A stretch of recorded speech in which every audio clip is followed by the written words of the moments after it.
بسم اللہ الرحمن الرحیم۔ السلام علیکم ناظرین، میں ہوں شہزاد مرزا، آپ دیکھ رہے ہیں ہمارا یوٹیوب چینل ایکسپوز نیوز۔ ناظرین، اس وقت جو ملک کی صورتحال ہے بہت گمبھیر اور بڑی سنجیدہ صورتحال ہو چکی ہوئی ہے۔ معذرت جناب، بہت سنجیدہ صورتحال ہو چکی ہوئی ہے۔ فوج ٹینک لے کر ٹینک دیکھے گئے روڈ کے اوپر۔ تو ناظرین، ہماری تو ویسے ہی جو ہے معیشت تباہ ہو چکی ہوئی ہے، ہر طریقے سے معیشت تباہ ہو چکی ہوئی ہے۔ اس وقت افراط زر ملک کے اندر 28 سے بھی اوپر جا چکی ہے۔ جو یہ کل جو پرسوں واقعہ پیش آیا ہے اس سے افراط زر میں مزید اضافہ ہوا ہے۔ خوف کا عالم زیادہ ہو گیا ہے۔ سرمایہ کار سرمایہ کاری نہیں کرے گا، صنعت کار صنعت کاری نہیں کرے گا، کوئی پیسہ لگائے گا نہیں۔ ملک میں جو لوگ بیٹھے ہوئے تھے غیر ملکی، تمام پروجیکٹس بند کر کے پہلے ہی جا چکے ہیں۔ جو تھوڑے بہت تھے وہ اب چلے جائیں گے۔ اور ملک میں اس وقت 3 کروڑ سے زیادہ لوگ جو ہیں اس وقت بے روزگاری کے عالم میں بیٹھے ہوئے ہیں، افراط زر میں آ گئے ہیں، افراط زر کی زد میں آ گئے ہیں۔ اور جو ہے 50 لاکھ سے زیادہ لوگ جو ہیں فیصل آباد میں جو بے روزگاری ہوئی ہے۔ کراچی جو معیشت کا ہب ہے وہاں بے روزگاری کا ایک عالم ہے، وہاں بھی فیکٹریز بند ہو رہی ہیں کیونکہ سرمایہ کار سرمایہ کاری نہیں لگا رہے۔ اس ملک کی جو حالات صورتحال ہے اس پہ کوئی بھی سرمایہ کاری نہیں کرے گا، نہ پاکستان کے ساتھ کوئی باہر سے تعلق رکھے گا، نہ پاکستان کے کوئی سرمایہ کاری کرے گا۔ جو ملکی ہمارے سرمایہ ہے وہ مشکل ہو جائے گا، وہ نہیں لگائیں گے ملک میں سرمایہ۔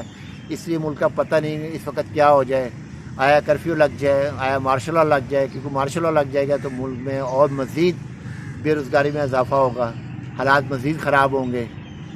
تو ہمارے جو ہیں سیاسی رہنما، تمام پارٹی کے سیاسی رہنما ہیں، ہمارے مسلح افواج کے جو سربراہان ہیں، وہ مفاہمت کریں، مفاہمت کی پالیسی اختیار کریں۔ دونوں طرف سے مفاہمت ہونی چاہیے کہ یہ ملک کی بہتری کے لیے مفاہمت ہے، یہ کسی کے لیے مفاہمت نہیں ہے، ملک کی مفاہمت ہے، ملک کی بہتری کے لیے مفاہمت ہے، ملک کے مستقبل کے بہتر مستقبل کے لیے مفاہمت ہے۔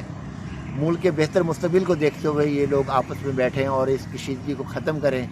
اور جو مطالبہ ہے وہ کوئی مطالبہ غلط نہیں ہے، کوئی ایسا مطالبہ نہیں ہے جو نہیں مانا جا سکتا۔ ان کا ایک ہی مطالبہ ہے کہ یہ الیکشن کی تاریخ دے دیں، الیکشن اناؤنس کر دیں، عبوری حکومت بنا دیں۔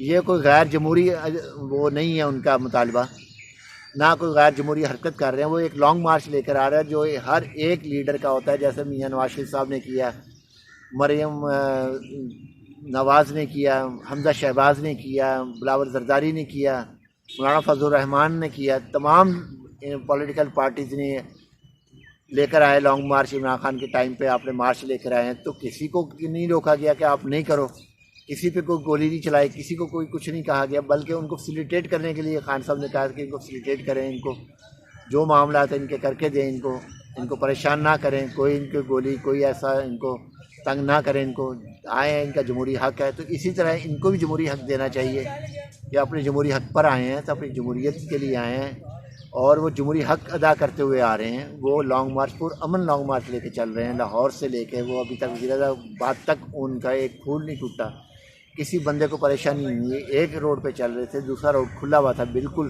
کہ عوام کو پریشانی نہ ہو، ایمبولینس کو پریشانی نہ ہو، کسی عوامی پریشانی نہ ہو کسی کو بھی۔ تو ناظرین، یہ ایک اچھے لیڈر کی پہچان ہوتی ہے کہ جو عوام کا خیال رکھیں، ملک کا خیال رکھیں، کہ دکانیں نہ بند ہوں، کسی کو پریشانی نہ ہو، کوئی کسی کے روزگار میں پریشانی نہ ہو۔ پرامن لانگ مارچ لے کے جا رہے تھے، وہاں جا کے جو معاملہ انہوں نے کیا ہے، ہر آدمی کہتا ہے، جب نواز شریف صاحب چلے تھے انہوں نے بھی یہی کہا تھا کہ میں راز آؤٹ کروں گا، میرے دل میں بڑے سینے راز دفن ہے، میں آؤٹ کروں گا، میں بتاؤں گا ملک میں کیا ہوا، کیسے ہوا، میرا تختہ کیسے الٹا۔ باقاعدہ انہوں نے لیفٹیننٹ جنرل فیض حمید صاحب کا نام لیا، پھر انہوں نے باجوہ صاحب کا نام لیا، پھر ایجنسیوں کا نام لیا، سب کے نام لیے انہوں نے کہ اس طریقے سے، مگر ان کے خلاف تو کوئی کارروائی نہیں ہوئی۔ اس وقت ملک کی سالمیت بالکل ٹھیک ٹھاک تھی، جمہوریت بھی خطرے میں نہیں تھی۔ مگر آج جو ہے لانگ مارچ لے کے آنے والے، پرامن لانگ مارچ لے کر آنے والے، ان پہ زمین تنگ کی جا رہی ہے۔ ارشد شریف صاحب کے زمین تنگ کی گئی ہے۔ ملک کی حالات کس طرف جا رہے ہیں؟ ہمارے اکابرین ملک جو ہیں، مملکت کے اکابرین ہیں، جو سیاستدان ہیں، ان کو چاہیے کہ اس چیز پہ توجہ دیں، کہ جا کے ملک مزید بگڑے، کیونکہ ہمارے ملک بگڑنے سے سب سے زیادہ فائدہ انڈیا کا ہوگا، انڈیا کی معیشت زیادہ مضبوط ہوگی، لوگ جو غیر ممالک ہیں ادھر سے ٹریڈ زیادہ کریں گے، ملک سے ٹریڈ ختم، ہمارے ملک سے ٹریڈ ختم ہو جائے گی، ہماری ایکسپورٹ ختم ہو جائے گی، ملک مزید دیوالیے کی طرف چلا جائے گا۔ تو کیونکہ اس وقت 27.3 سے 7 سے بھی بڑھ کر آگے جا رہی ہے، مزید 28-29 تک جا رہی ہے، تو کس حد تک چلی جائے گی؟ پھر تو بینک بھی نہیں، ہماری معیشت نہیں سنبھل سکے گی۔ تو ہمیں چاہیے کہ ہم اچھے طریقے سے اس چیز کو چلائیں اور ہم ملک کو دیکھیں اور جمہوری حق جس کا ہے اس کو ادا کرنے دیں، اس پہ پابندیاں نہ لگائیں، اس پہ فائرنگ نہ کروائیں۔ نہیں، جس نے بھی کروائی ہے، یہ نہیں کہ ہمارے کسی اور ادارے نے کروائی ہے، جس نے بھی کی ہے، یہ کوئی غیر ملکی سازش ہو، یہ کسی غیر ملک نے یہ سازش کی ہو، ضروری نہیں کہ ہمارے لوگوں نے کی ہے، غیر ملکی سازش ہو، بندے خریدے ہوں، انہوں نے کی ہو، ایسا نہیں ہے ایشو کہ ہمارے ہی لوگوں نے کی ہے۔ غیر ملکی بھی ہو سکتے ہیں، اس کے ہو نہیں سکتے، ہیں غیر ملکی جو پاکستان کا اسٹیبل ہونا نہیں دے سکتے تھے، جنہوں نے سارا یہ حرکت کی ہے۔ تو ہماری تو یہی ہے کہ ہمارا ملک بہتر ہو، ہم ملک سے ہیں، ملک ہم سے ہے، ہماری عزت تبھی ہے کہ ہمارا ملک مضبوط ہوگا، ہماری معیشت مضبوط ہوگی، ہم مضبوط ہوں گے۔ تو ناظرین، ویڈیو اچھی لگے شیئر کریں، لائک کریں، ہمارے چینل سبسکرائب کریں، شکریہ۔